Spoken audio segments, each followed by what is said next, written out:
Okay, awesome. Handing off to you. All right.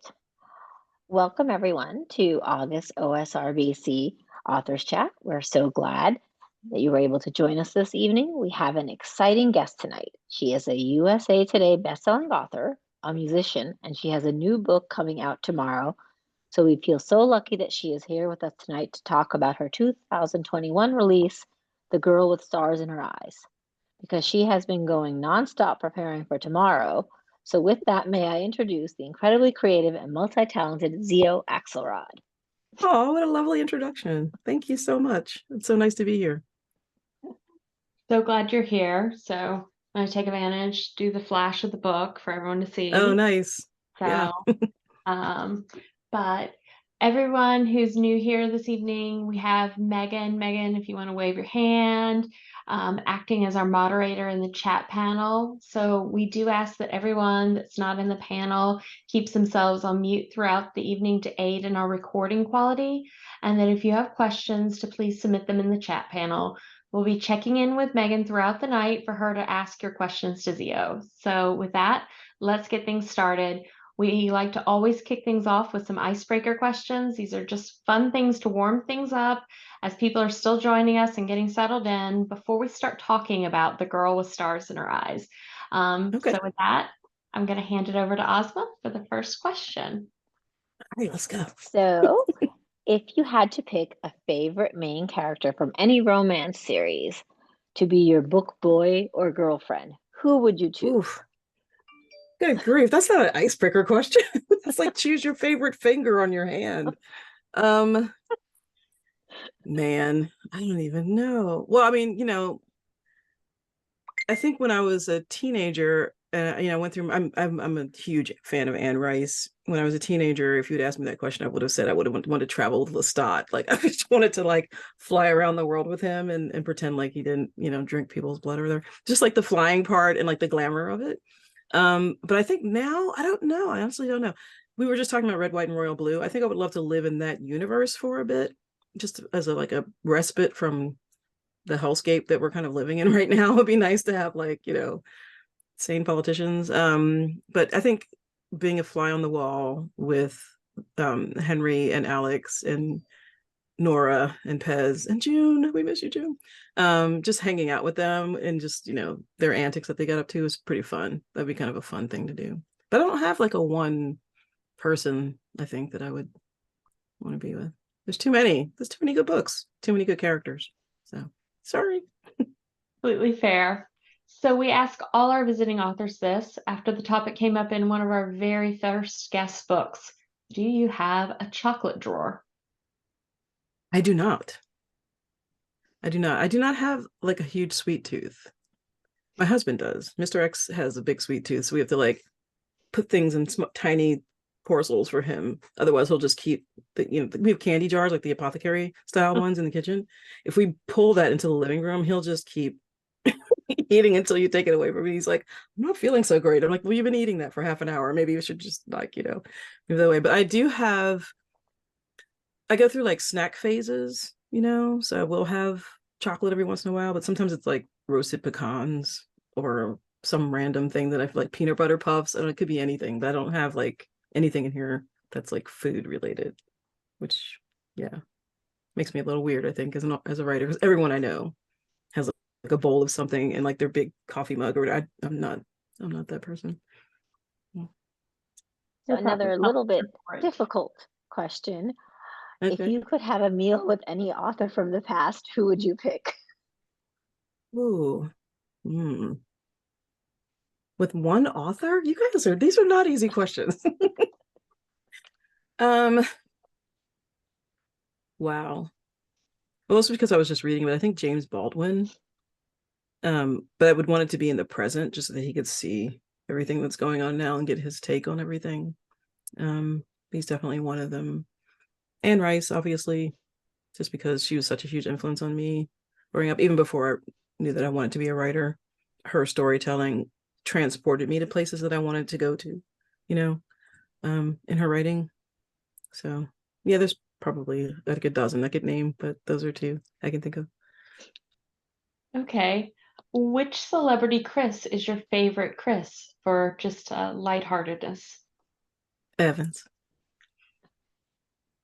He's like the least problematic Chris. I think I do, I do have a new appreciation for Chris Pine. When he first sort of burst into stardom, whatever, I was not impressed. And then I think he did, what was it, Into the Woods?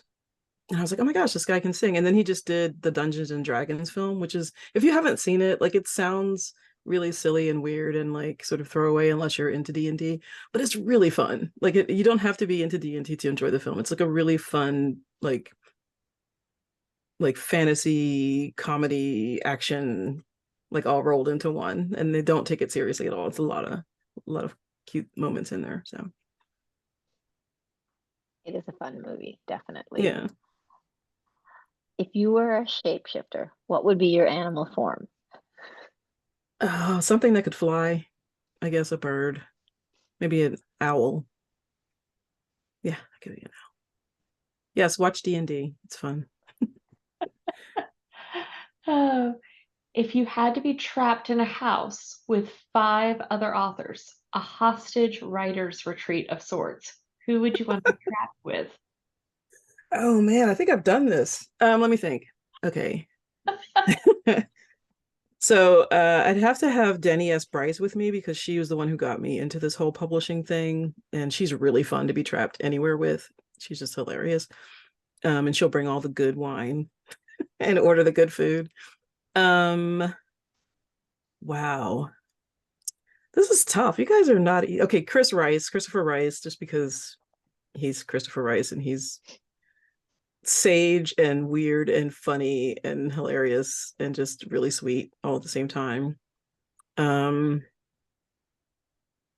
Maybe Angelina M. Lopez, because she's got one of the best like laughs I've ever heard.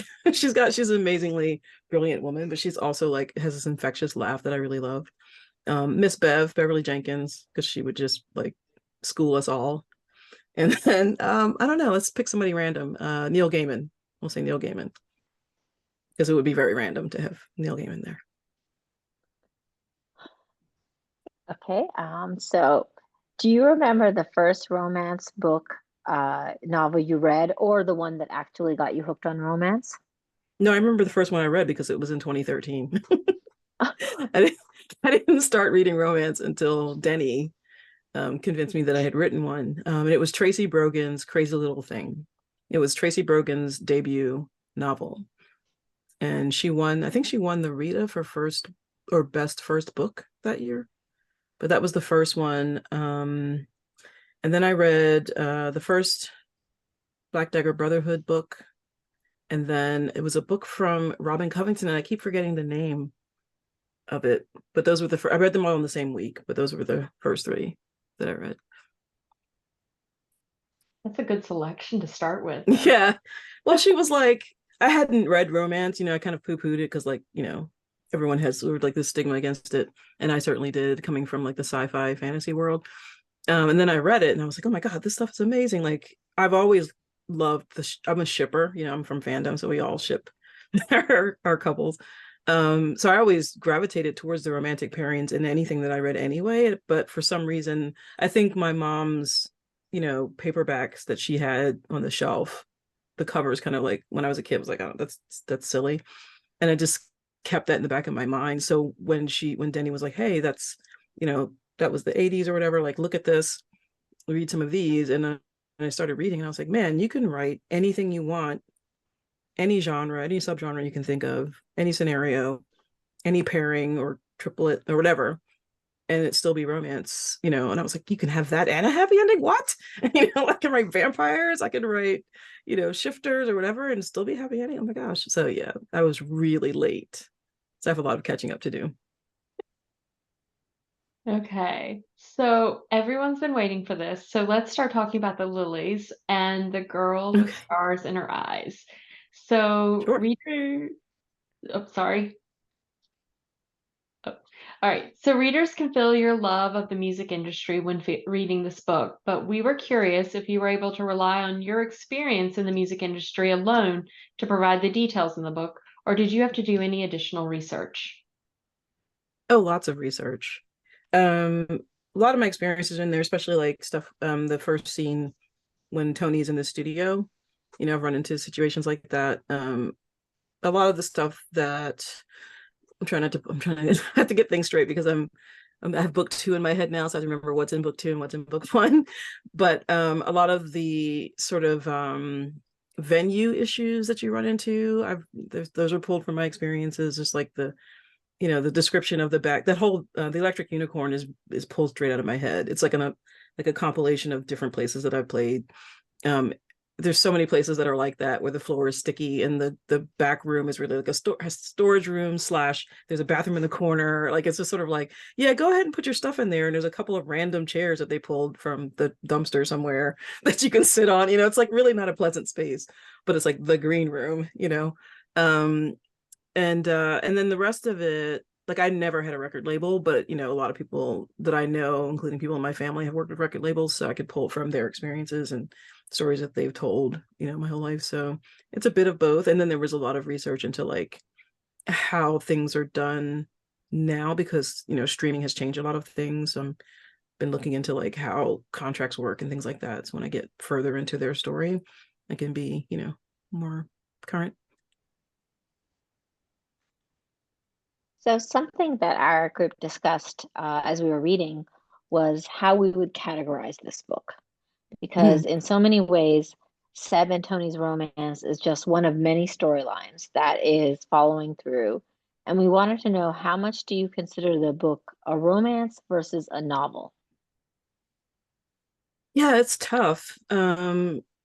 Because the series was contracted as a contemporary romance series, and then I think when I keep doing that, I keep turning music on in my ear, but when we got in this Block Party, for some reason, I don't have Block Party playing somewhere, but when we got into like the Lillys, the arc of the Lillys that goes over the 4 books, it was okay, well, there's a lot of other stuff. There's a found family, and there's like the female friendship, and there's all this other stuff. Like, so could you take this scene out? And that scene happened to be like a scene between Seb and Tony. And I was like, but if we take that out, and they're like, it'll be fine. And then we just kept massaging it got to the point where a lot of the romantic arc ended up sort of on the side. And I was okay with that, because I wanted it to be a sort of a 2-pronged love story. I wanted the love story between Seb and Tony, but I also wanted the love story between the people in the band and the people that support them, because I think that's really, really important when you're going on a journey like this, because they're going from obscurity to where they end up at the end of book 4. You know what I mean? They're going to need those people around them, and I wanted to show those relationships, the building blocks of those relationships. So, I mean, I still consider it a romance. I know that there's been some criticism from some readers who really love like the focus to really be on the couple. And I totally get that as a romance reader. So I do think it straddles a line between romance and romantic fiction, or romance and, I hate the term women's fiction, but we'll just say contemporary fiction. The thing that boggles my mind is when it gets classified as a YA, which happens occasionally. Yeah, it happens every once in a while. Like, I'll get someone asking me if they can get it for their 12-year-old, and I'm like, I know, that wouldn't feel I wouldn't feel comfortable with that. But but yeah, it's definitely straddling a few genre lines. Okay. So what was your original inspiration for the girl with oh gosh, Ozma, you Gwishy, got just me call it doing. Gwishy, it's so much easier. Well, no, but I'm actually the one who normally can get it out without ever like getting my tongue tied. But Ozma's the one who sometimes gets her tongue tied, and Yes. you got me caught on it this time now. All right, the girl with stars in her eyes. Like, I'm the one who can do this. Why can't I do it right now? I'm gonna take my sip of water. So, My what was your inspiration for yeah? the band, or for Tony, or for Well, I guess was it maybe the better way to ask the question is, was the original inspiration for the series as a whole, or was it for the first book and then the series kind of sprung from the idea from the first book? funnily enough, the series was an afterthought, not an afterthought. It was when Source Books and I started talking, and they were like, "Do you have something? We'd like to work with you. Do you have something?" And I said, "Well, I have this idea." But the original idea was Lily. Lily was the very first person who showed up in my brain, singing something, and I was like, "Oh, who are you?" Because I'm one of those writers that has characters just pop up and I jot them down or put them aside or whatever. But she came to me fully formed. I know what she looks like. I know what she sounds like. I know where she was from. I knew her story before the Lillys. And so when they were like, what do you want to write? And I said, I really would love for Lily to have this band. And we'll call it the Lillys, because why not? And so, but then I also knew that if I was going to do a series, her book would have to be last. Because if I do her first, she's such an enigma, even to me, that I need to like peel back her layers book by book before we can get to the point where people are like, oh, I really want to know, who's the person or who are the people for her. You know what I mean? So Tony was like my entry level, like character. She's the introduction for the reader into this world, because she's being introduced into this world as well. She knows music. She knows the little sort of Philadelphia scene and like the recording scene in that town, but she hasn't done anything else. So her going up to New York, her, hitting the road with them in the second book, like all that stuff is new to her. And I wanted it to be new to the reader, and I wanted to give the reader an in into this world. So the first book is sort of like, okay, we're opening up the door, come on inside, like Willy Wonka, you know what I mean? Like, come inside, all the candy's in here. So so hopefully that came through, and people were, invested enough to want to see what else happens with these people. You're nodding, so yay. I think you're gonna laugh when you get to some of the other questions in this interview.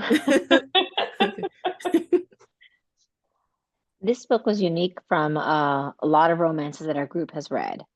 In fact, not only do the main characters have very complicated relationships with each other and the people surrounding them, but they also have very complex feelings and emotions to the locations and places you portrayed in the book, to the point that they are almost characters themselves. What inspired you to make locations play that much of a role in the book? Probably because they do in music. Sometimes places are defined by their music scene. Like you think of Nashville, Memphis, Detroit. Like some of these places, the music is what defines their sort of like historical legacy. Philadelphia has a really huge musical legacy. We don't celebrate it at all.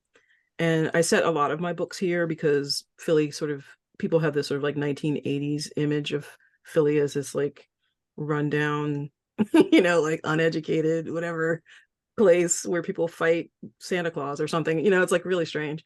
And so I wanted the band to be in New York or LA. I think they were in LA initially, and then I moved them to the East Coast because I thought it'd be really weird to have Tony travel to LA and have this go back and forth. So I moved them to New York because the New York music scene is like a whole world unto itself.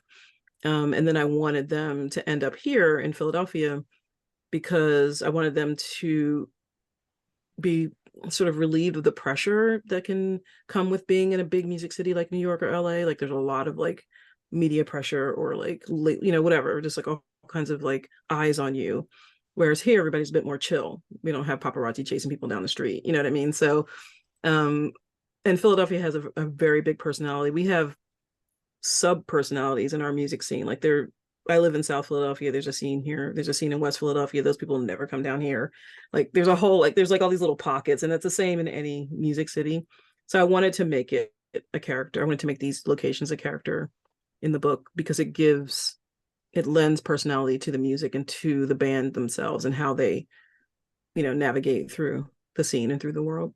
And the Electric Unicorn, it was just, that's like wish fulfillment. I always wanted to have like a home club that I could go and just pop up and play whatever I wanted to, never got to do that, but they have one. Philly is amazing. My best friend lives there, so I visit a lot. So yeah, it's a really awesome city, but man, do we get I think the sports kind of overshadows everything. Sports fans. Yeah, it's so wild. Yeah, that's what I mean. Like every time you hear any sports story about Philadelphia, it's always about the 1968 time when some dude threw a snowball at Santa Claus or something. And it's like, okay, like A few things have happened since then, but let's just talk about that, you know. Oh, okay. So Tony and Seb's parents play a huge part in who they are and what their personal identities and development are in this book, but you made specific choices not to reveal a lot of details about their parents' stories.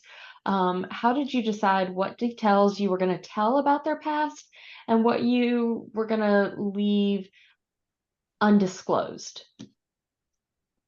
Um, well, we'll start with Mary because I think she's probably the larger looming character over the story, and she informs Tony's worldview, particularly when it comes to music and celebrity, because she instilled in her love of music, which is wonderful, but she also sort of tried to teach her the lesson that the only thing that music was good for was to make you famous or to get you somewhere, or you know, get your name out there or whatever. And so she rejects that part.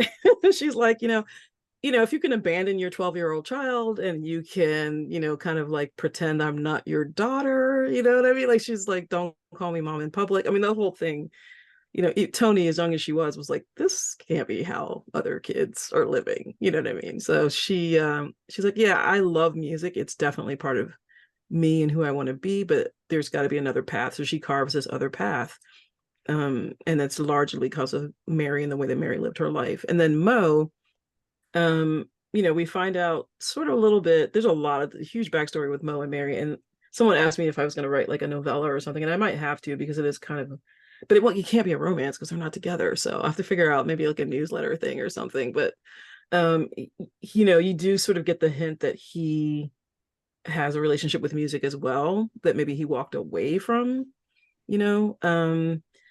and I don't delve into that too much. And then Seb's father, he's just, he's a POS. He's one of those people that should never have had kids, honestly, probably. Seb blames it, and he sort of probably blames it on the death of Seb's mom, but everyone deals with grief in some way. So if that's your way of dealing with it, then really you should have just anyway. So I think that Seb's view of himself is that he worries that he has the potential to be as awful as his dad, whether that has any truth in it or not. I don't think we see any instance of Seb behaving anything like his dad, but that's been like, in the back of his mind since he was a kid, like, oh man, what if I turn out like him? I'm not going to do anything that will make me, even close to him. And so he avoids things and sort of like runs away a lot, and then when he decides that he's gonna not run away, he does the opposite and just sort of like sticks around and sticks up for people when maybe he shouldn't. Hello, Candy. So yeah, so I think the parents, the thing about celebrity and fame and success is that people think that once you get it, all of your other problems magically disappear. Like your traumatic past is suddenly gone and everything is cured. And it's usually the opposite with creative people. Like, creative people tend to internalize trauma, and a lot of their art can come from it. So hopefully that wasn't too rambling answer to your question, but no, that was actually, I think, what we were kind of wondering about. So speaking of reveals, we have to ask, will Candy and Lily's backstory ever be revealed? And is the plan for Lily to get an HEA at some point in the future? yeah, Lily will get an HEA. I'm not even quite sure what that looks like yet because a couple of things have filtered through. Candy is she's not gone. She sticks around.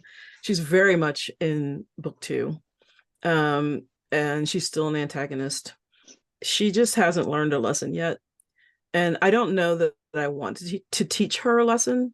I think there are some people who just won't change no matter what, and she has such a privileged background, and she's been, she's a victim of neglect, I think, herself. Her family clearly has just thrown money at the problem whenever anything comes up, you know what I mean? So she probably hasn't had much nurturing and kindness in her life. And then when she gets it from the band and from Seb, she doesn't know what to do with it. So she kind of like, one, takes it for granted, but also self-sabotages a lot, and in her self-sabotaging, she was doing that with the band, and they were like, look, we have enough going on. We can't have you doing this. So but yeah, there were definitely things going on that I wanted to not just throw all out into the first book, so you'll see things unravel or unspool, I should say, over the course of the series, probably sooner rather than later. But yeah, you'll find out what the whole deal was, just not right away, because they don't know. That's the thing. Like, some people are really oblivious to things. Okay, so continuing on that thread, it sounds like the future of the Lillys is quasi planned out at this point.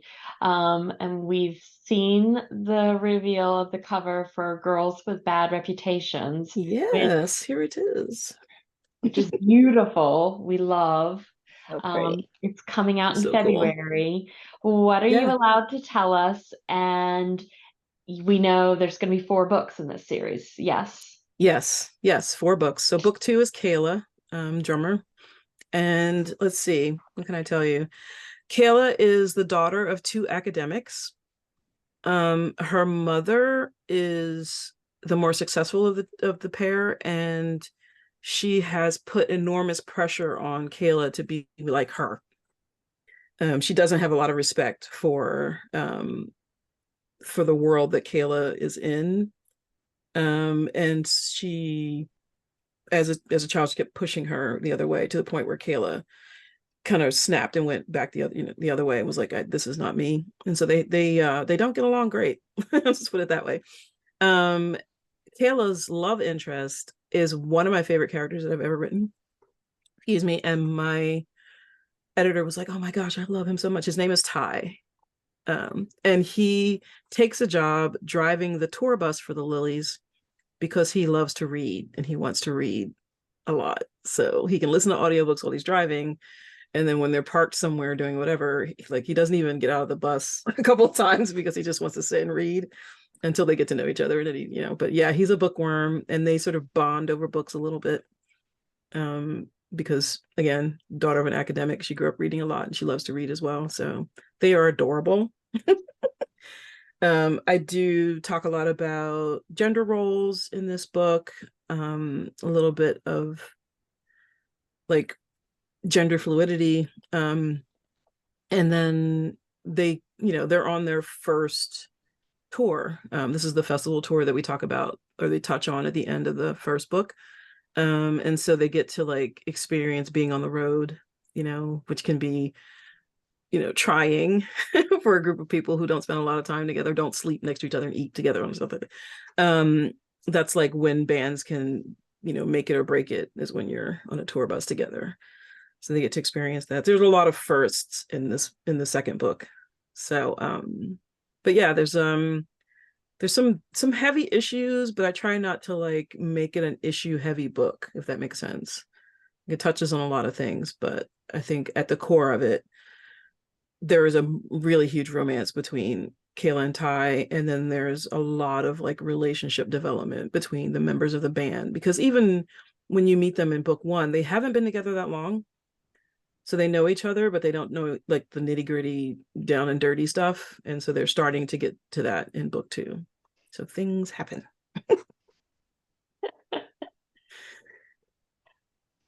Okay, Xio, we're going to segue into some questions more about your writing in general. But before we do, I want to check in with Megan and see if we have questions in the chat. And I've seen a couple pop up. Yeah, I thought I saw a few. Megan, I'm going to hand it over to you. Do you see there being an opportunity for a male-male storyline somewhere in the series, or even just more queer rep in general?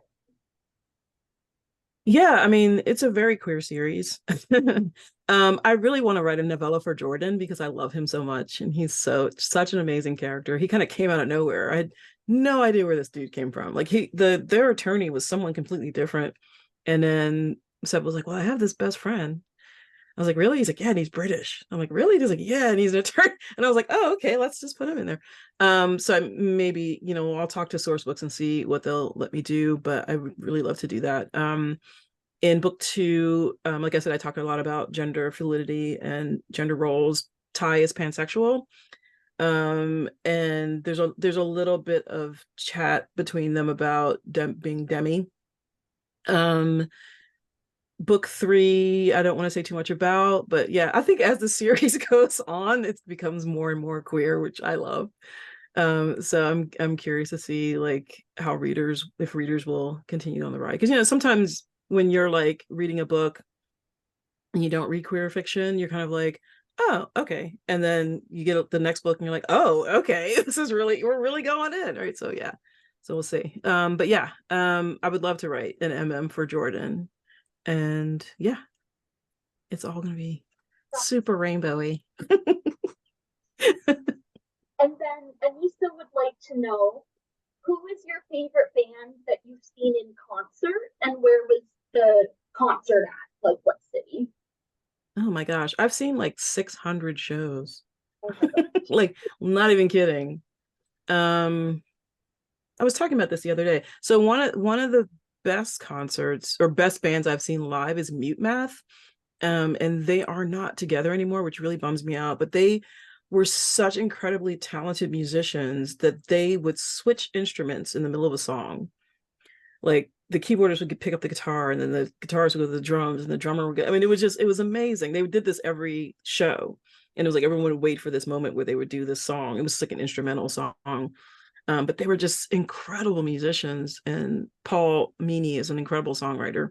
I think I was listening to him for a long time, and then the first Twilight soundtrack came out, and they had a song on there called Spotlight, and then they just like kind of blew up. And Aurora, who was the last concert I saw, which was last year. I love her.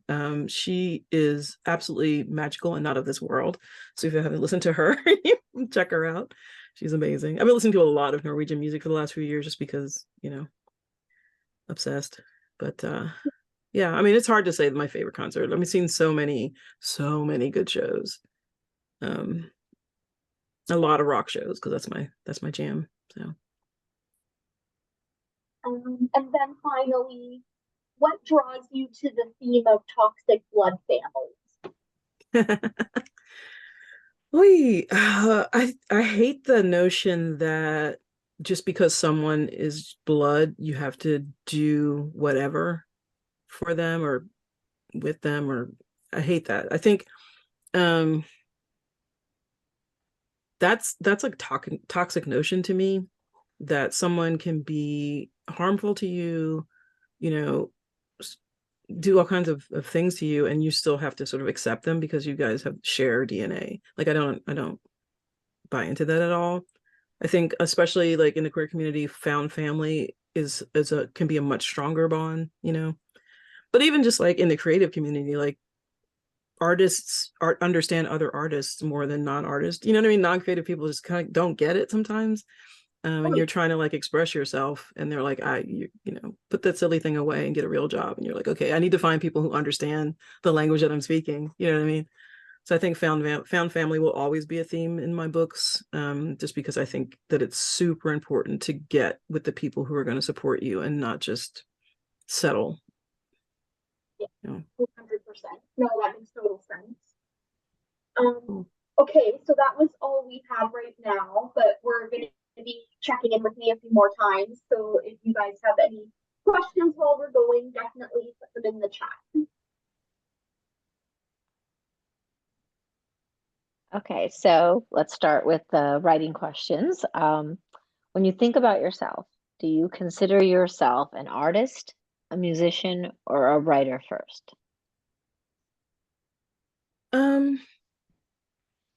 I don't think I'd call myself an artist because I'm like, I don't know, even when I was like singing full time, I didn't call myself a singer. I called myself like a songwriter who sang or something like I had some weird thing that I had because there are always people who are better at it than me, and so I don't like to put myself in this. It's like a weird sort of like, self-deprecating thing.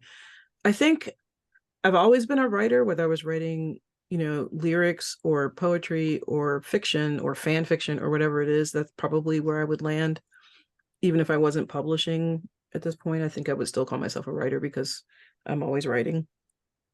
So that's probably the label that fits the most comfortably. Okay. So you touched on this a little bit earlier, but you started out in the music world early in life. But what inspired you to start writing books? Well, I wrote fan fiction back in the day. I was in the Buffy fandom at the very tail end of it, right before it got canceled. I joined and I was like, I have to binge all these seasons now. And so that was sort of like I didn't know that fan fiction existed. I just sort of like watched an episode and got really pissed off and rewrote it for myself. And then I realized that everyone else was doing that online. And I was like, oh, there's a whole like world out here. But I never thought that I would publish anything to sell. So in 2013, when I was on the road, my friend was watching this TV show. Danny actually was watching this TV show, Scandal, and I was on Tumblr. I love Tumblr. If you guys aren't on Tumblr, it's like the place to be. But the fandom on Tumblr, any fandom on Tumblr, pick one, is just wild. Like it's like the Wild West. They have like theories and all the stuff. So the Scandal fandom was fascinating to me because this show was like an ABC political drama, but it had this like fandom like Star Wars or something. It was so crazy. So I was like, okay, these people have like thoughts. Yeah. They were convinced that the two leads were together and all this other stuff. And I was like, man, so imagine you have like a Brad and Angelina situation, but in the age of Twitter. You know what I mean? So everyone's like instantly talking about any little thing that you do. And I found that fascinating. So I just like wrote a little 200-word thing on my Tumblr blog about it, about these two people. And the 30 or so people that followed me were like, oh, that's really cool. Write some more. And so anytime I was on the road or anytime I was doing anything and I was bored, I would write a little bit more. And we were actually, I think we were in Portugal, like southern Portugal, and we had a gig. And the shows there start really, really late, like midnight or so. So we got back to the flat at like 4 a.m. and I was wide awake. So I just like would write, and this went on for like 9 months and I had 200,000 words at the end of it. And I was like, okay, cool, you guys, I'm done. And they were like, well, where can we buy this now? This is this huge thing that you wrote. That's when Denny was like, hey, you wrote this thing. It's kind of like a romance, or it was like a, what do they call it? Mainstream with romantic elements or whatever, because I had things that you can't do in romance in those books.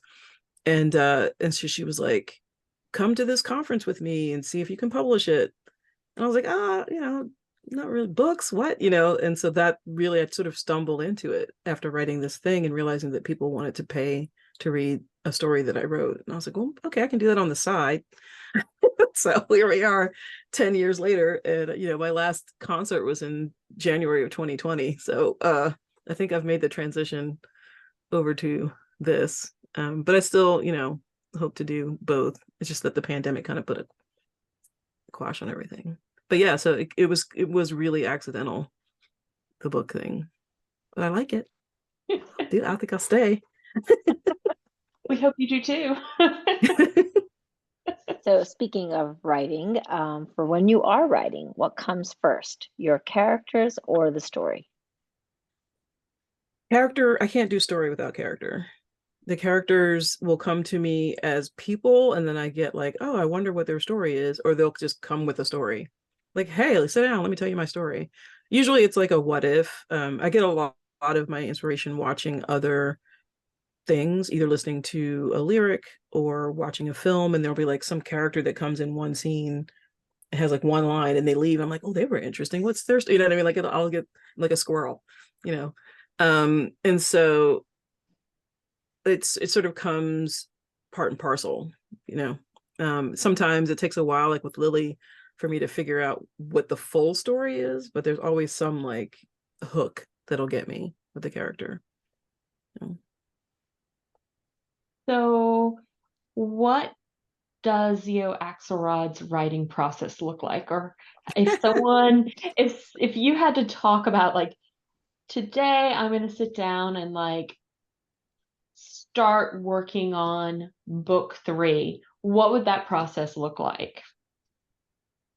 So I can tell you, actually, the book 3 process has begun, and it looks like me watching lots of music footage and reading lots. I have oh, it's not here, but I have Gina Shock's, like, it's like a coffee table book that she did with she's the drummer from the Go-Go's. And so I had that when it came out. I was like flipping through it and looking at like the mood of the photos in there, and like there's like handwritten set lists and things like that. Like I'm trying to like dive into the mindset of a touring musician, and then it was like, okay, what bands, what a lot, especially like all female bands, because that's a whole different experience, right? So like what bands can I look at and see? Like I follow them on Instagram, I follow their TikToks to see what road life is like for them, what concert life is for them and stuff. And then like lots and lots of daydreaming, because I do not plot. I'm not a plotter. I am a pantser, but I like to say it's a sort of a hybrid version of pantsing, because I do let the story play out in my head for quite a long time before I start writing. But by the time I sit down at the keyboard and start writing, a lot of it's like in my head. You know what I mean? Like a lot of dialogue snippets are there, a lot of like scenes are there. I just have to flush them out.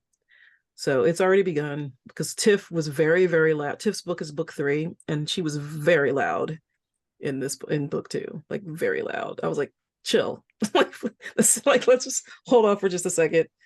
I know you have a lot to say, but you have to wait your turn. So now I know a lot more about her than I did when I started book 2, and whew, her story is out there. So yeah, so she's already chattering. Yeah.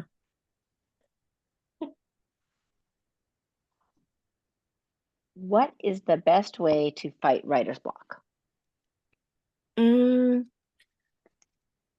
For me, it's either to put aside the project that I'm working on and pick up the other one that I'm working on, because I'm usually working on more than one, or I go back to a property that I really, really love. Like we were talking earlier about Red, White, and Royal Blue. I can't, when I say that I've listened to the audiobook a couple of dozen times, I'm not kidding. I've probably read the book a dozen times, and now I've seen the movie about 10 times. Like it's just one of those comfort properties for me, but it's also really great storytelling, like particularly the book. It's like there's so much going on there, the way that all the threads are woven together. And so I'll look at something from a writer that I really admire, whether it's Miss Bev or Kennedy Ryan or anyone. I'm like, okay, I really loved Sierra Simone has a book called Saint, which broke me. It's in the Priest series. And I was like, this is not a book. If someone told me that this particular element, I don't want to spoil it, is in this book, I probably wouldn't have read it, because I know that it would like break me. But I'm glad that I did. And so now I want to understand how she was able to break me with these 2 scenes and then sort of stitch me back together so that I was okay by the end of the book, because that's something that I want to know how to do to my readers. So yeah, I'll go to a movie, I'll go to a show, I'll go to an album or something that really made me feel something, and that'll trigger me to like, okay, now I know what emotion I'm going for. Let's see how we can get there, and what I'm working on. So it's always absorbing some other property for me. So this kind of goes along with this, but not really, kind of adjacent, I guess.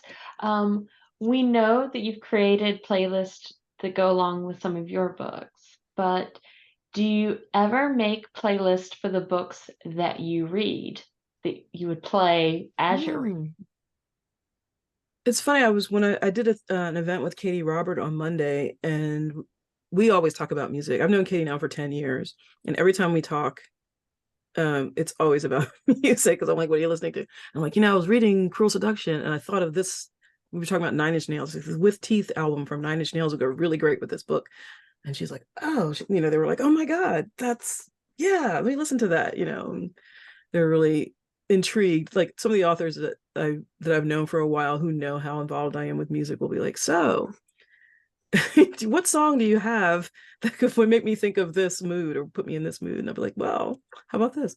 So not intentionally, like I haven't put together lists on Spotify or whatever for other books, but I definitely have, like I know when I'm reading Sierra, there's like a mood playlist that I have that I'll throw on, you know what I mean? I'll have like Trent Muller on it and like, I don't know, stuff like that, like darker, sort of dark electronica or whatever when I'm reading Sierra Simone. And then my stuff, the Lillys have a really huge playlist that I keep private because it's got like 600 songs on it. But then there's a couple of public playlists for them, including the 2 songs that I've recorded for them.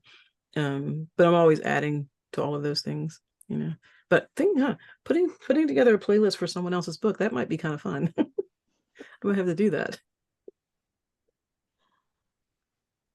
So, speaking, since a book release is coming, this would make sense. With the book release process and specifically promotion, how much input do you get in deciding what and where events will be and the ones that you are attending? So that's a good question because when The Girl with Stars in Her Eyes came out, we were in lockdown, and so I couldn't do any events except virtually. And I think I want to say like 90% of the things that I did were set up by my publisher. So I haven't really done a publicity cycle with source books yet. Like the Girls with Bad Reputations will be my first one. And then with Blue Box Press, which is where Love on the Byline is coming from, they're a completely different type of publisher. So it's more of a collaborative effort. I'm doing an event with them next week in Kentucky, Readers on the River, which is like their signing event that they do. But like going to all the big book events, Book Bonanza, Polycon, all that stuff, that's all me. I tend to get conference like bookseller conferences like I did in Arlington a couple of weeks ago. That was a source books thing. They were like, we want you to go and talk to booksellers about Girls with Bad Reputations. I was like, okay, cool. But like Barnes and Noble, things like that are generally me. So being indie for the first 8 books probably put me in I have my own cycle, my own sort of like plan and things that I do.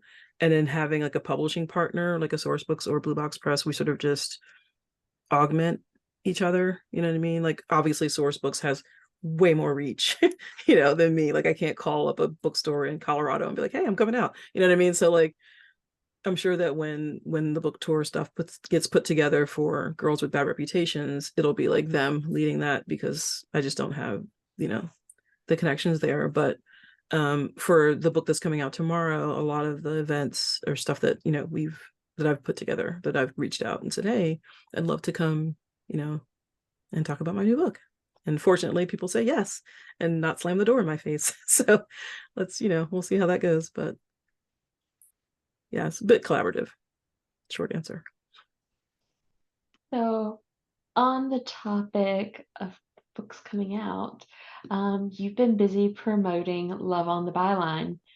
Yeah. Coming out tomorrow. It's coming out tomorrow. Tomorrow. Another gorgeous It's cover. so shiny. This is my first glossy cover. My first glossy cover, yeah.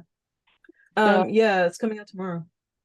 What can you tell us about it? It was supposed to be a rom-com. I don't think I can write a rom-com, but it's as close to a rom-com as I can get. No, it's fun. So like the thing I was talking about that I wrote on Tumblr was set behind the scenes at a television show, like on the set, so you're getting all this like behind the scenes TV stuff. And so this book kind of takes us back to that world. It's set in Hollywood. A couple of the characters from there, this is like really very deep Easter eggs for people who are with me back then. There's some characters from the stories in this book, but it's about a young journalist named Blake, whose grandfather is like this award-winning journalist. She idolizes him. She wants to be him. She wants to follow in his footsteps. But she ends up working for a newspaper in Los Angeles on the celebrity beat. And she absolutely hates it. She hates anything. She's like Tony. Like she doesn't want anything to do with fame.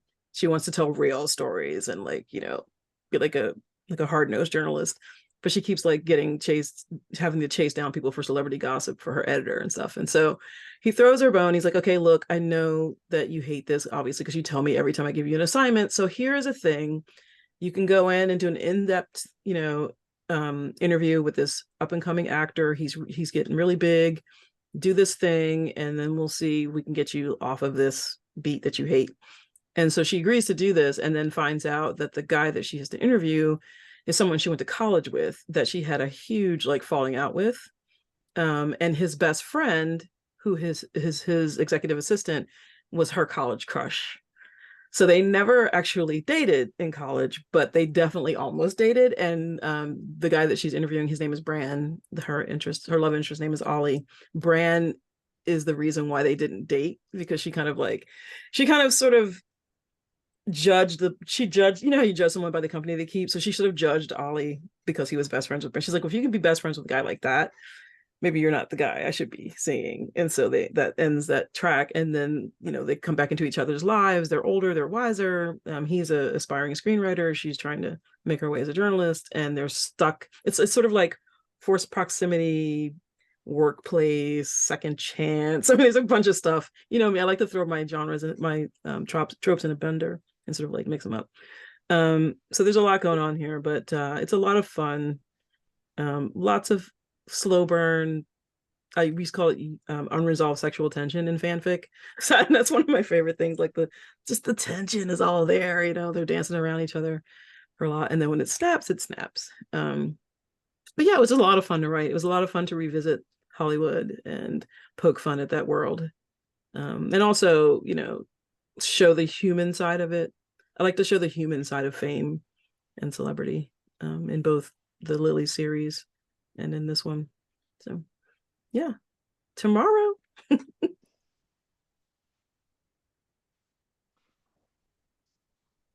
So is it true that a new series is coming out in September? In September? No, I mean, I guess this is the first book of a duet.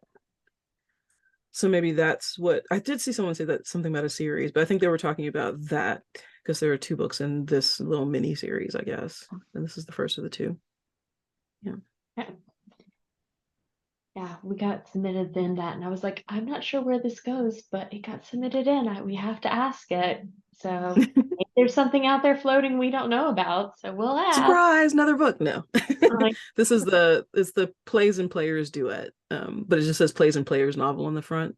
So maybe they thought that was like, it's just 2 books for now. So okay, so you've been taking part in the Love Is All anthologies for years. How did you get involved in that project?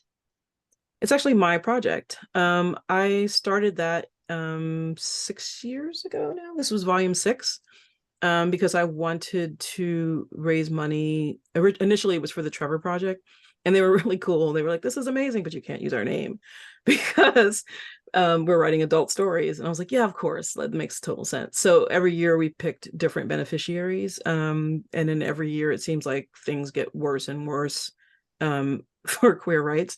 So like this year, I was like, let's just throw money everywhere. So we had 3 different charities this year: one in Texas, one in Florida, and I think the other one was in Arkansas, if I remember correctly.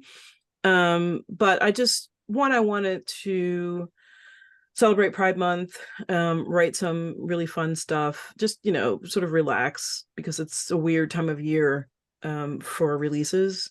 There's a lot of beach read stuff that comes out, and it tends to be very like, I don't know, just not what I was wanting to read or wanting to write. And so I just asked a few friends. I think Megan Hart was on that first one, Susan Scott Shelley. So like, there was like a handful of people on the first one, and every year it's gotten a little bit bigger. And so yeah, this year was number 6, and I think we raised more this year than we have all the other years. But yeah, it's just something I'm gonna keep doing every year, and hopefully we'll just keep raising money and sending it where it's needed. Yeah. So, Xio, you are also taking part in another big thing in the book world at the moment that quite few of our past visiting authors are also taking part in. but you are the first to be on since this has started, and it's for the 23 for 23. Mhm. Do you mind talking about it and how and why you decided to get involved?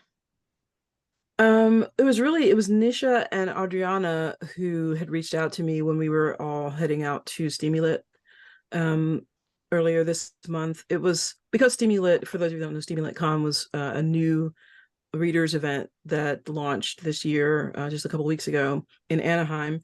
And the whole focus of the event was to support and promote marginalized authors, particularly BIPOC authors.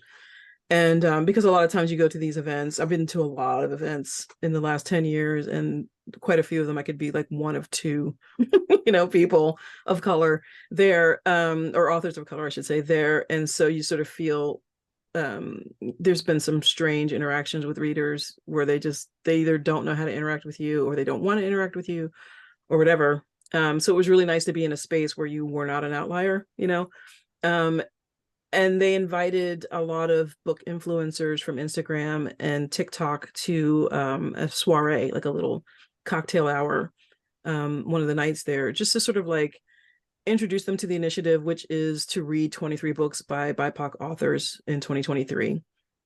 Because a lot of times you'll see there's a lot of sort of support for the idea of reading diverse, but then you look at people's book stacks or their shelves when they're they're showcasing their books that they just bought, at the BOGO, Target, or Barnes and Noble event, and it's all white authors, or it's like one sort of you know what I mean? So you're like, okay, well, you keep saying that you want to read diverse, but you're not showing your followers when you have 10,000 or whatever followers that you're reading diverse. You're not showing them, you're not practicing what you preach. So we wanted to get them on board and say, hey, look, this is something that you can do together.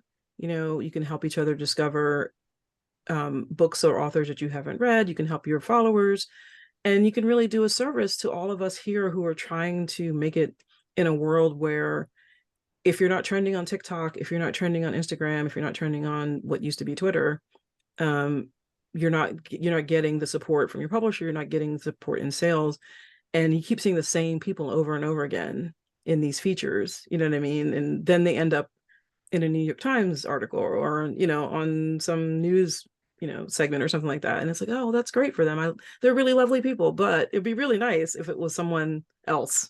So 23 for 23 is a chance for readers and influencers and anyone. There's the hashtag is great because you can follow it and discover all kinds of books from every walk of life. You know what I mean?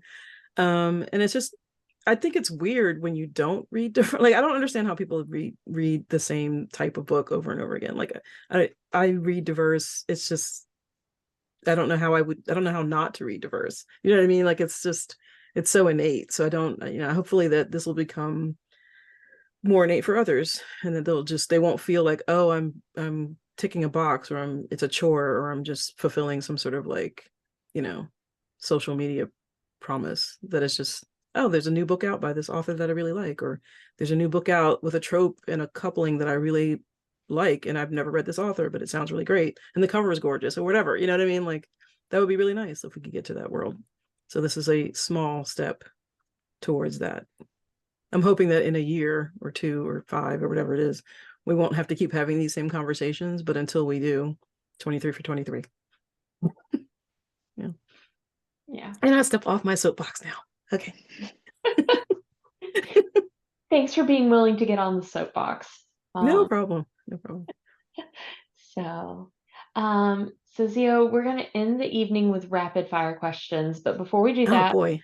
We're going to touch back with Megan to see if we've gotten any more questions in the chat panel. Yep, we do. Okay. Actually, they're all from Jess. There's 3 of them. And just because we just finished talking about this, she wants to know, is 23 for 23 specifically for romance or all book genres? It's funny you asked that, because I think Nisha just answered this question for someone online earlier today. So initially it was romance because of Steamy Lit, and because all of us who were in the initial group are all romance authors. But I mean, there's no reason for it not to be for every genre. And so I think someone today was asking about fantasy, and it was like, absolutely fantasy. I think it really mean people reading diversely in fantasy. There's some amazing books out there that just don't get the love that they should. So I think it should be for all genres, honestly. Yeah. So how did you decide what type of music the Lillys would have? Because I'm a rock girl. So someone was asking me about that, because I always describe them as indie rock because that's kind of what I did. But that the definition of that has changed a bit. There's all these like subgenres under indie now. So I've left it a little bit generic, or not generic, but general, the type of rock that they do. The two songs that they have out, one is a cover of an early 2000s sort of alt rock, Southern alt rock band called the Toadies. And then the other one is an original. And the original is, in my mind, what a label would tell an indie rock all girl band the type of song that they would put out as a single. Because that happens a lot. You'll get like these really hard hitting female rock bands, and they're like, well, that's just something palatable for radio. Let's get you on the radio. So it's like a really great song, because I wrote it, but it's a really great song, but also very radio friendly. So we'll see what the rest of their stuff sounds like. But I thought that was important to, get that type of song single out there. And then she wanted to know how easy is it for you to switch between series when you're writing? Like, is it nice to have a break? Is it like difficult? It trips me up sometimes because like especially secondary characters, I'm like, oh wait, that person's not in this. You know what I mean? If I'm going back and forth. But it's actually not that hard. Because the stories tend to be so different. And I write romance a lot too. And so like I have a series called Alter Love. It's one book, but in my mind it's a series because there's more coming. But it's also set in the rock industry. And so I had to really separate those two worlds, because Source Books owns the Lillys and everything that has to do with the Lillys. So I couldn't use Electric Unicorn. I can't use, the label or anything like that. So I had to make sure I wasn't duplicating anything there. Even in Love on the Byline, the paper that Blake writes for, I initially wanted to use one of the papers that I use in Lily series. And I was like, oh, I can't do that. So I had to come up with something completely different. But that's the only thing that really trips me up, is when I'm talking about music venues and things like that, then I have to make sure that the names and the references are completely separate. The series, sorry, I just saw the question pop up. So I have 3 novellas out. One of the first one I did was called Fast Forward, and it was initially the first book in a series, and it still is, but I just don't have any other books out yet, because after that came out, the Source Books deal happened, and then I sort of put all my indies on hold for a bit. So I'm just now getting back into my indie work. But I did 2 novellas. The first one was called When Frankie Meets Johnny, and the second one is Frankie and Johnny Let the Music Play, which were written completely out of the blue. You asked me earlier about like characters or story first. This was like, my laptop died and I have a Mac here where I do my music and my formatting on, and so all I had to use was my Mac, and I wrote, I think, Frankie and Johnny's story in like 3 days. Like the whole thing just poured out. And Frankie is probably the character that I've written who is closest to me. He's a mellophile, in that he always has music playing in his head. I always have music playing in my head, whether I want it there or not. And we sometimes assign songs to rooms and situations. So if I'm like washing the dishes, the same song will play. If I'm like, walking into the kitchen, the same song, so whatever. Like it can be really annoying. So sometimes you'll have to put on other music to knock that song out of your head. It's like having an earworm, but all the time, and different ones for different spaces. So he became an overnight DJ so that he could play music and just sort of do whatever he wants to do. And so he's a really wonderful character. I love him very much, and I'm going to keep writing his story, because every once in a while a short story will pop in my head, and it'll end up in like the Love Is All anthology or something. So they'll be around for a while, because I can't let him go.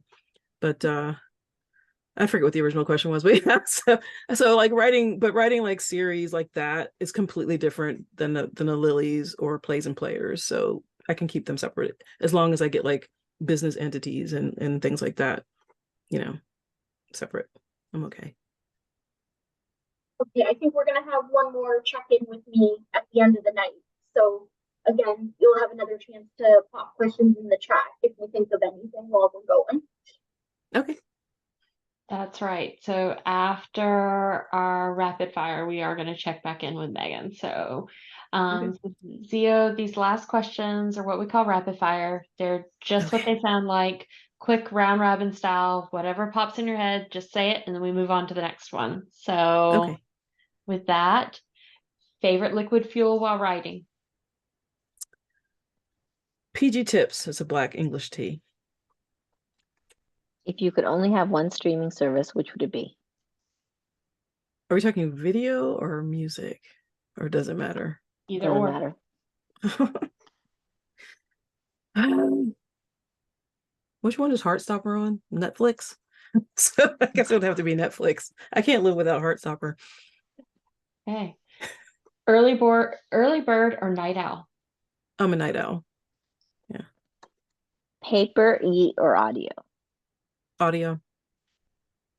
Best escape, winter mountain getaway or warm island hideaway? Island. I hate cold. Favorite music venue? That's evil. Oh man. I don't know. I honestly don't know. I've been to way too many music venues to say that. To perform in, there was a pub in London called the Half Moon, which had a wonderful sort of like old world bar, and then like a really sticky floor stage. And I love those. That was fun. So I'll just say that one. All right, speed reader or poring over every line? A bit of both, honestly. I do read fast, but if I really love a book, I'll read it again. When I first read Priest from Sierra Simone, I read the book because I thought the premise was silly. And then I was like, oh, she told me. So I loved it. And then immediately went back to the beginning and started it again and read it more slowly. So Favorite instrument to play? piano. I've been playing since I was 3. Okay, Megan, this is going to be our final check-in. Has anyone submitted any questions in? Come on, give me those questions.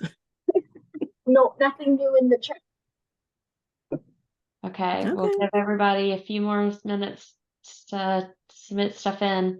If not, we're gonna close stuff out. So speak now or forever hold your peace moment.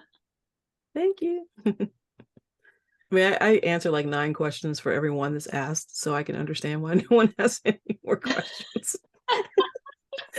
Oh, I just saw one pop in. Yeah.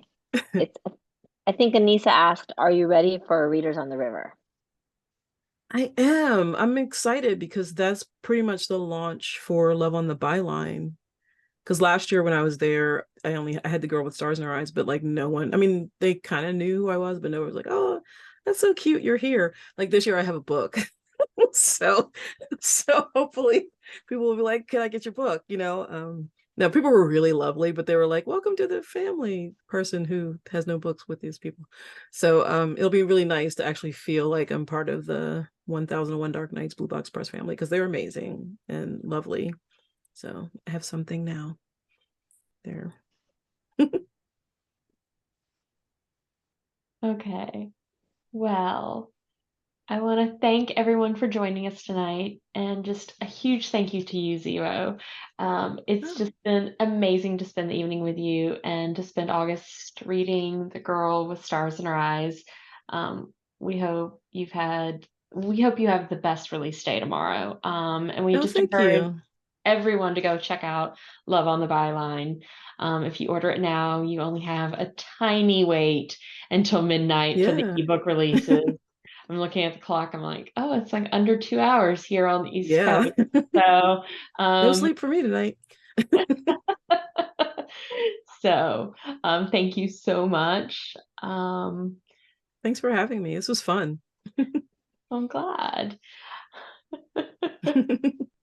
So we have a few quick announcements before we close out this evening. We're going to be hosting our next OSRBC Authors Chat on September 25th with our guest being Carolyn Linden. So make sure your calendars are blocked now. Next week, we're going to be on break for the US holiday, but we will be kicking off our September book, All the Duke I Need, on September 11th. The full schedule will be posted tomorrow on our site and on Instagram. We're going to be hosting our read-along sessions both on Zoom and on Fable again for those who want to participate there and can't make Monday nights. So we just want to say thanks and good night. Thanks, everybody. It was Thank great you. talking to you. Thank you.